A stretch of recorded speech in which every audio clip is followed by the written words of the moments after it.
Cav, with the additions you've made recently, are we now looking around the dressing room and seeing more of the type of player, the type of football that you want? Well, I suppose I could answer that in a month's time. You know, I'm hoping that the players will come in and give us a real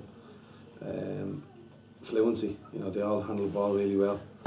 They're all at development stages, still in their career very much, so they don't have that experience to fall back on, which ideally would like, but I don't think we're a club that's ever going to have that. So, you know, you're taking calculated risks.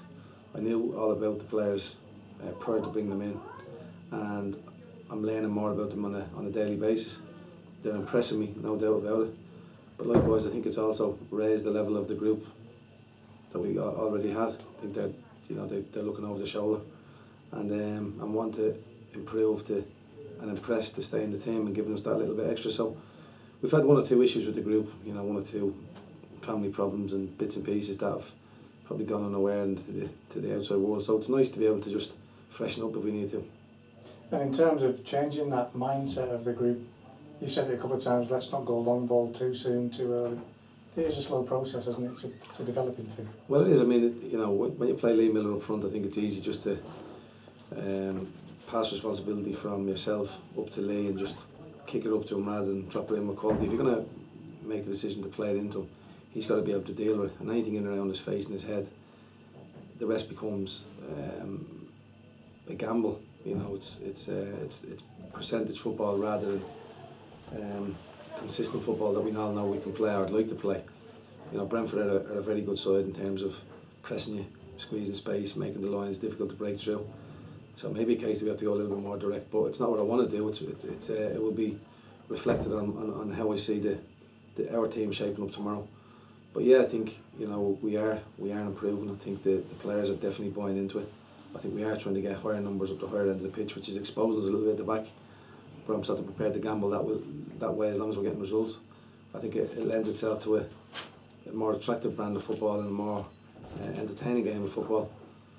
Probably gives you a few more sleepless nights if you're conceding goals, but it's certainly a game. It's certainly a game of football I'd like to see, and I'm hoping the fans buy into it as well and want to see. You've said it already about Brentford. They're on the kind of run that every club at every level is after at the moment. Yeah. I mean, they've got a very good manager. I think Uwe Rosler has impressed me no end. He came to Middlesbrough when I was there as a kid from Germany, and he trained with us for 3 weeks. We tried to sign him, I think, and weren't able to. We went to Man City. He's had a great career. I think he's very calm. I think he's very calculated. He knows the type of football he wants to play. You know, he's impressed me on the sideline with his manner and his approach to the game and the reaction of his players. So he's definitely getting a very good response. I mean, he's had a big budget to work with, and he's dealt with it very wisely. I think he's invested well, and I mean their whole football club right at this moment seems to be very much in the front foot. You know, they're looking to have a new stadium, and they're looking to get to that next level. Very similar to probably where Bournemouth were last season. And I think he's the man to do it. But you know, I'm hoping they take one eye off the ball a little bit, and their focus isn't a cup run, but it's more about the league. And who knows? As I said before, I've been involved in games. I was involved when I was at Cardiff. We were in League One. We beat Leeds. They'd gone top of the table, and that was actually probably the start of their demise, if you like, at the time. And we beat them 2-1, and we were written off. There was no chance of us beating them. So the cup shows up games where you know, fans probably don't think you can get results, but as long as the players do, you just never know. You don't have to remind.